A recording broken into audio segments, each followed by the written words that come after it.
Wyc Grousbeck gives us a little bit more detail about the sale of the Celtics. The Summer League roster is set with one surprise, and I am sick and tired of Shaq and Gilbert Arenas. I respond to them right now on the Locked On Celtics podcast.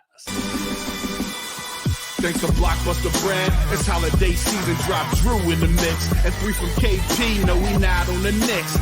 Flushing competition like Al on Giannis. Juice and Big Deuce, still Beantown's finest. Banner 18 going up in the rafters. Watch the C's game in locked on after. Karalis on the breakdown, clutch like a tip from D. White on the breakdown. John on the mic, documenting domination. Matter pen a back bay, it's all C's nation. Rain and J's, how we started, raising business, how we finish. Locked on Celtics pod, home of the winners. Peace. Hey there, welcome back to the Locked On Celtics podcast, right here on the Locked On Podcast Network, where it's your team every day, and I got you covered every day, Monday through Friday, through the rest of July, then in August and September, down to 3 days a week, but still 3 days a week is going to be a lot more podcasting than you get anywhere else over the course of the summer. So make sure you're subscribed to the #1 Boston Celtics podcast in the world. Other people might say they're the best, but this is officially ranked #1 in the world on Apple. So go check it out and subscribe. Watch the show on YouTube. Get into that comment section. I'm John Karalis. Used to play a long time ago. Now I'm covering the Celtics as a beat writer for Boston Sports Journal. I've also written a book, a commemorative book on the Celtics championship run called Built Different. Find it in bookstores. Order it online. Find it at Walgreens or Sam's Club or BJ's Wholesale Club, stores like that around New England, around Boston. Today's show is brought to you by FanDuel. Make every moment more. Even as sports start to slow down, FanDuel is hooking up all customers with boosts and bonuses daily. So there's something for everyone every day, all summer long. Visit FanDuel.com to get started. All right, today's show, later on, I'm saving this for the third segment. I'm composing myself now. Later on, this talk that just keeps coming out of the mouths of people like Shaq, and I hesitate to even say the name Gilbert Arenas, because we should never, ever, not once, ever take what Gilbert Arenas is doing seriously, because all he is just a big bag of hot air, just blah, blah, blah, saying anything he can say to get attention, because he wants a piece of this spotlight, and he's a little tired of other people getting the spotlight. So he's got to say outlandish stuff, but that's who he is. His basketball career was unserious. His post-basketball career is unserious. And so not surprisingly, he says unserious stuff. That's in the third segment. Talk Summer League in the second segment. We'll talk right now about Wyc Grousbeck explaining on CNBC the sale. And he said, first of all, clarifying that it's his family's stake, not his majority stake in the Celtics. So once again, he said it's become pretty clear that he's not the driving force behind the sale here. I don't think he wants to sell. And I think, looking at it, because his dad and his family are the controlling owners of that majority stake, I think they're obviously the ones driving it. And I think when Wyc has a much smaller stake, it's easy for him to be like, no, I'm not selling. But I think the rest of the family is like, yeah, you are, because you won a championship. The team's as valuable as ever. We're giving up our stake. Now, so #1, Wyc very clearly does not want to sell, but he has to go along with it. And he's sticking around for a few years, holding on as long as he can. Now he says, and this is unclear to me, the plan, the expectation is to sell the team in 2 parts. 51% going fairly soon, 49% then in a second closing. That's the expectation in 2028. I'm planning, or expected, to stay on until 28, and so on and so forth. So my whole stance was the Celtics must have a plan in place, because you don't say 51% is going fairly soon and, quote, it's going to be quite a bidding process. If it's going to go fairly soon, you assume that there are going to be bidders unless you've already lined something up or you already have a plan in place. And I do think that a Steve Pagliuca-led group is probably going to try to buy the 51% of the team. So I assume that the 51% and the 49% is 51% Grousbeck family, 49% everybody else. So if people from the 49% want to buy the 51%, they can figure out a way to buy that and then turn around and somehow get rid of their stake. Somehow there's going to be a buying out process and a sale of the remainder of the team.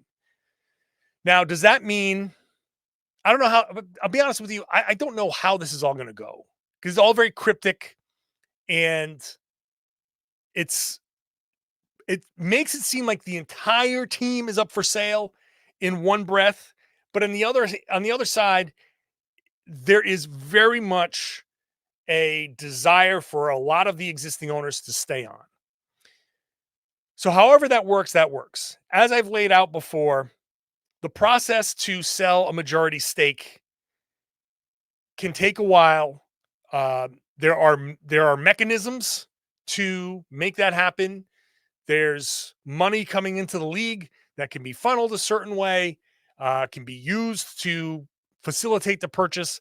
However it goes, it goes. I still don't think that Wyc and the entire ownership group is just going to go away. I don't think that some mega billionaire is going to come in and buy the team and just have completely new ownership. I don't think that's how it's going to go. I still think there's a plan. I still think there's a succession, a desire to maintain some of that in place. And I think there's a reason that Wyc is going to stay on until 2028. Because again, you don't spend as much money as the Celtics have been spending just to say, here you go, new owners, it's your problem now. And secondly, you don't sit there and say, I'm planning or I'm expected to stay until 2028 when you're going to sell to someone that that isn't part of an existing structure. You know what I mean? So I still think there's going to be continuity. I still think that there's going to be familiar faces. But Wyc made it sound like when he says it's going to be quite a bidding process, it does kind of give me pause. Maybe I'm wrong. And there are definitely going to be other people involved. There's definitely going to be other people involved. And if other people are involved, as I've said multiple times on this podcast, outside of this podcast, the best laid plans have fallen apart before everywhere. So we can say there's a succession plan, and then somebody can come in and be like, that's cute. Here's $8 billion for the whole thing. And everybody's going to be like, peace out later. Because, if somebody wants to overpay, if somebody wants to come in with a Godfather offer, then everybody cashes out. And Wyc can be like, okay, you can have the team. I just want courtside seats for the rest of my life, or something like that, which would be totally fair, right? He's not only one of the team owners, he's a Celtics fan. Like I say, he's from Worcester. He's grown up around this team. This is an ownership group of local people. But there's always the possibility that somebody can come in, considering the Celtics and the value of this team and the worldwide brand and all of that stuff. Someone can come in and be like, I want a piece of this. The Celtics aren't even maximizing. The current ownership group isn't even maximizing what they can make off of this team. Watch me come in. I'll put this money down. Me and my group of investors will put our money down, and it's going to be more than anything, more than anyone else is offered. And we're going to turn this into a money-making machine. That could easily happen.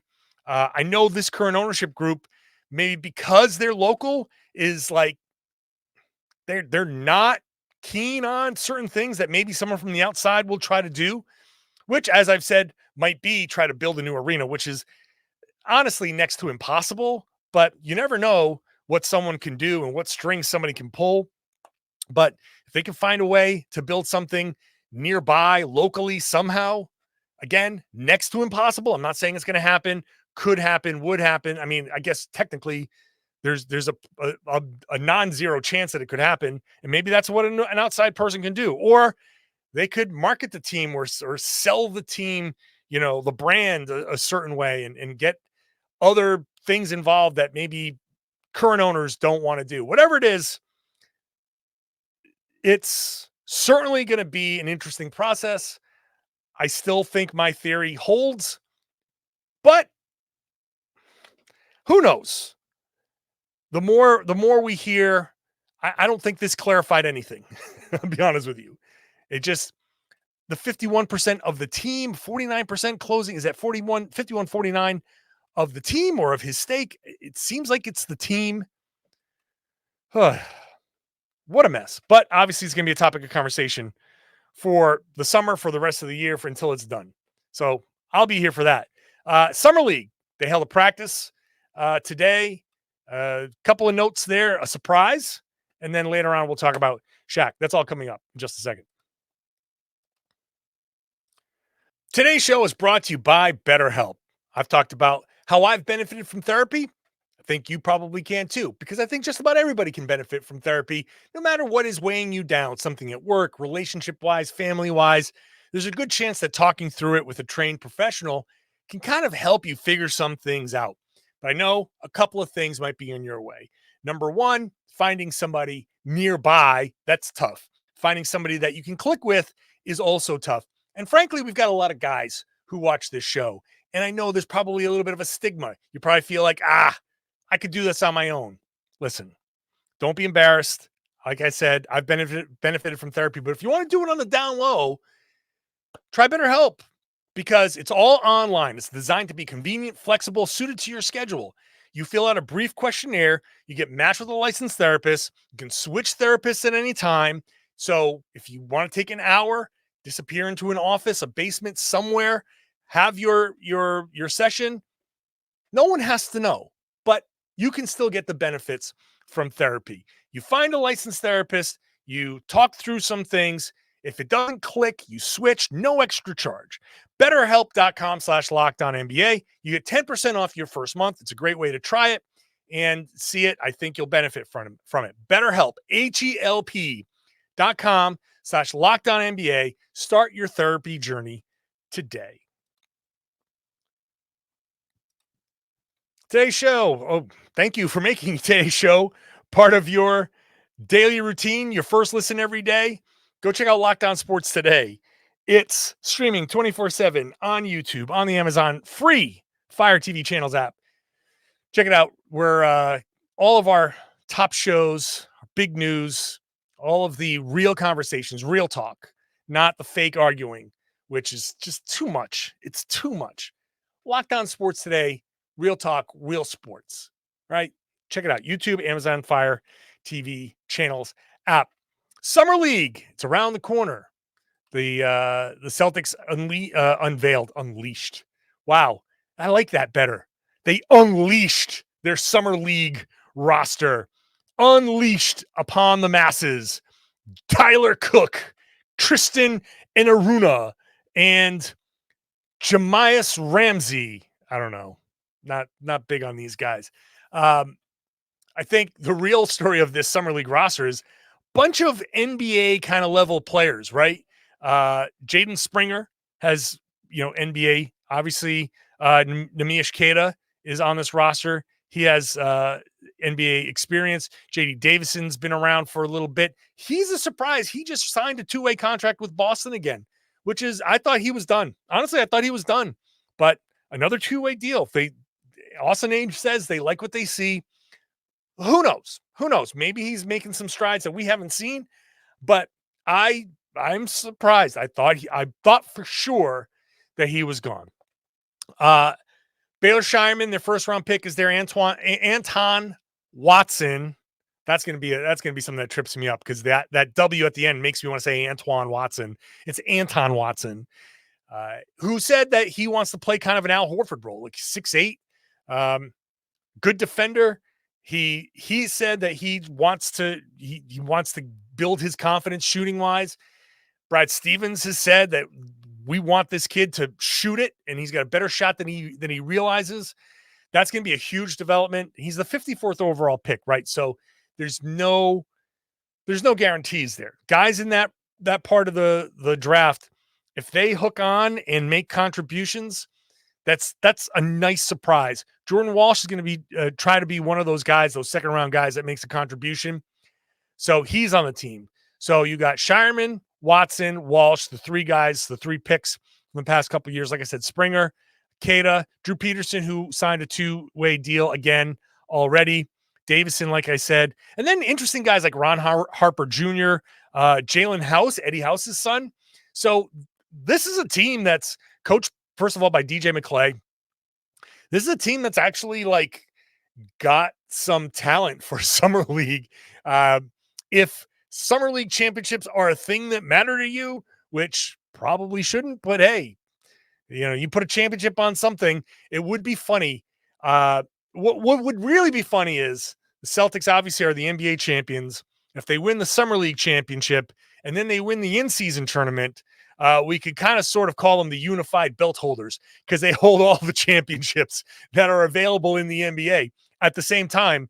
And clearly it would be the first time in history that anything like that has happened, because there was no in-season tournament before last season. So that would be a fun little kind of trivia type question for the Celtics, but why not? Summer League is going to be fun. I'm really interested to see Shireman, who said he patterns his game after Joe Ingles. So, okay, sure.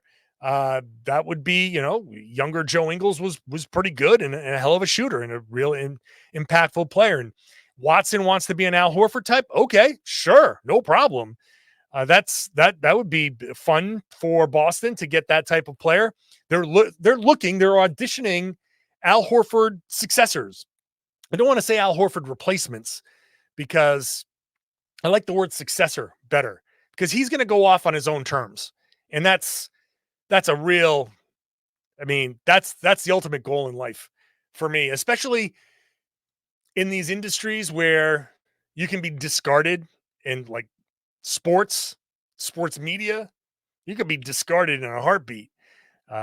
Going out on your own terms is the ultimate sign of your greatness. When you can go out on your own terms, that's amazing. And Al Horford's going to go out on his own terms. So his successor, using the word successor, I think means like it gives him the respect, I think. It's a weird little semantic thing that, I don't know, is important to me. So could it be Anton Watson? I think the number one thing we can't do is overreact to Summer League. I'm going to be saying that a ton, but they are auditioning him. They're going to be auditioning Tillman. There's going to be guys coming in and out of this roster over the next couple of years that they're going to be looking who can take that mantle of stretch, big, high IQ, good passer. To what percentage can you duplicate Horford's impact? No one's going to get to 100%. Al Horford's really damn good. But who can give you 50, 60, 70%, 80%? That would be amazing. So I'll be watching just for the fundamentals there. I don't think any of these other guys like Killian Tilly or Tyler Cook, people were asking like, oh, what are you looking for in Tyler Cook? Nothing. I'm looking for a body to be on the floor so some of the guys that we're actually looking at can get some rest. That's probably what Austin Ainge wanted to say, but couldn't say. The fact is, the guys who are there, like Eddie House's son, he's not hooking on with the Celtics. Maybe one of these guys will pick up a two-way, right? There's another two-way spot available. Peterson has one. Davison has one. I expect Watson to get the other one. They're not going to sign Watson to a guaranteed deal, I don't think, because that would be the 15th roster spot. So I think they want Watson on a two-way, which really would just means that all these other guys are there to fill a spot because you have to have a certain amount of players, and they're there to audition for other teams. So keep that in mind when we get to Summer League. The first Summer League game is July 13th. The first basketball game we're going to see is July 10th in actually a couple of days. I'm recording this on Tuesday. No, I'm recording this on Monday. This is the Tuesday show. So I'm recording this on Monday, the 8th, on Wednesday, the 10th. So depending on when you're listening, a day or two from now, Team USA versus Canada at 10:30 Eastern time.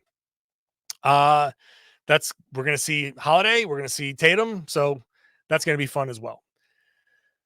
What we're hoping to see from Holiday and Tatum is more basketball in June next year. But people like Shaq, people like Gilbert Arenas are poo-pooing it. And that's fine if you were doing it for the right reasons. But they're pulling out these tired old arguments. I am absolutely tired of it. So guess what?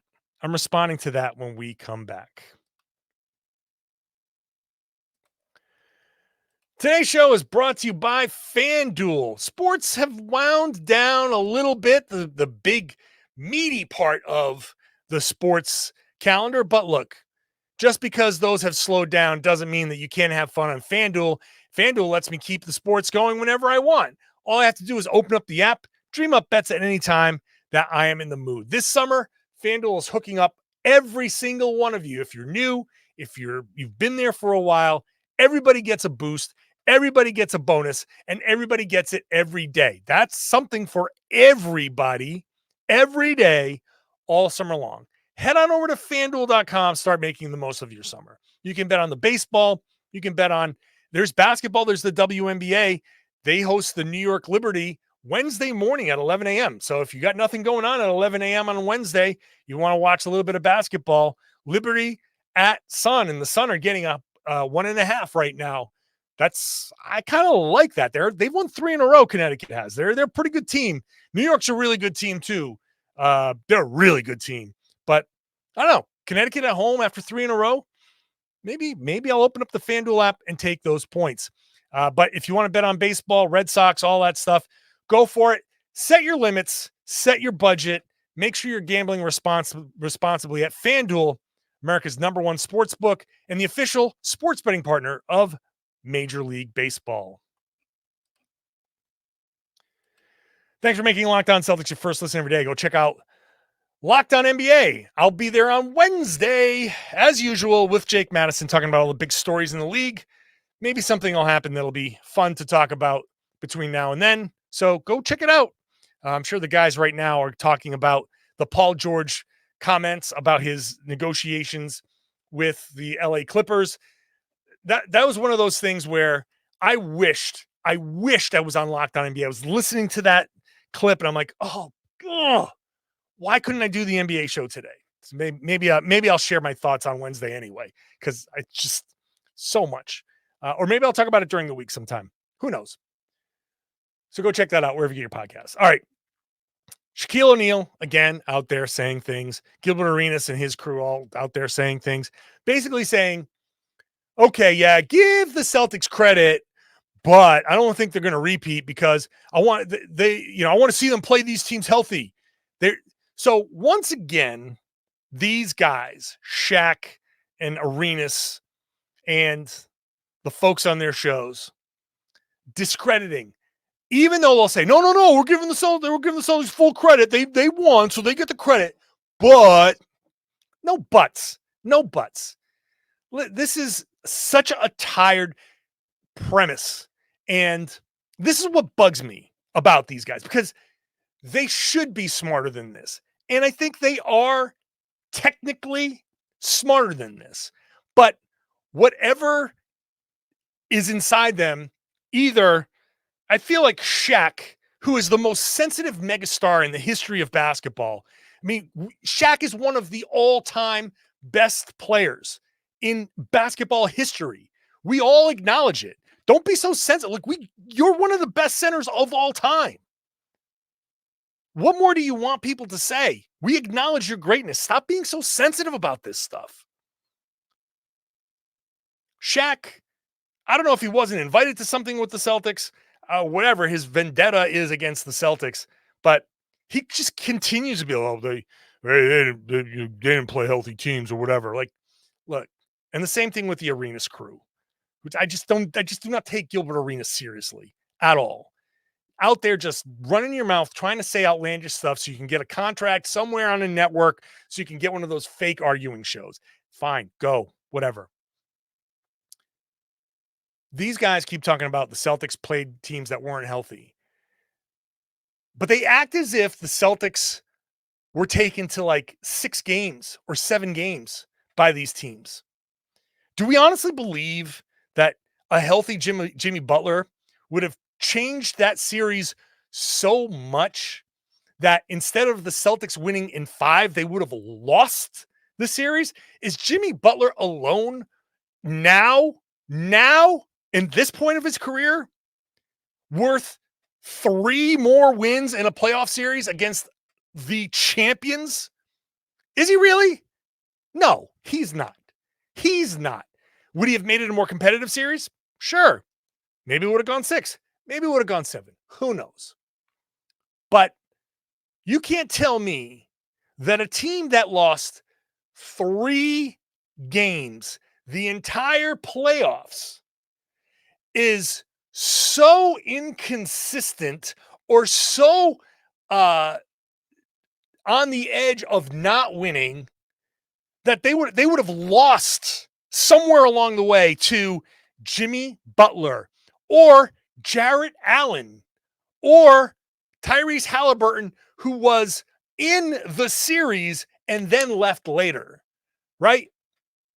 Or Luka Doncic, who was healthy enough to get through all those other teams, but all of a sudden, oh, he's banged up. Really? People weren't saying he was banged up before that series. People were taking the Mavs. People were talking about Luka and Kyrie, the best closers in the game, the best backcourt ever. This is what bugs me. It's not that people are saying, oh, the Celtics can't repeat. They might not repeat. The odds are against them repeating. Repeating is hard to do. But give me real reasons why. Don't give me these fake crap reasons why. Oh, they didn't play healthy teams. Yeah, okay, they didn't play healthy teams, and they smoked these teams. They didn't struggle with these teams. Maybe it was hard to win some of these games, but they won those games. You can say, hey, well, Indy could have been 3-1 Indiana. Could have been, but they were healthy for a couple of those games. They weren't ready. The Indiana Pacers weren't ready to win. The Celtics were. The Cavs, they weren't ready to win. The Celtics did what they needed to do. They won. They won convincingly. They won 64 games in the regular season. They won 16 games and only lost 3 in the playoffs. They won 80% of their games. All of the statistics, you can't go to a single stat that doesn't say this Celtics team dominated this competition all year long. But just because, and this is a psychological thing, these guys didn't believe in the Celtics to start. They had questions about Tatum. They had questions about Jaylen. They had questions about Mazzulla. And the Celtics still won anyway. But because these guys were wrong, this is where people get into trouble. They can't handle being wrong. So there are reasons that they could be like, well, I was wrong, but these other things happened. Just say you were wrong. Just admit you were wrong. The Celtics dominated this season. And they didn't do it because Jayson Tatum was an MVP candidate. They did it because actually he wasn't.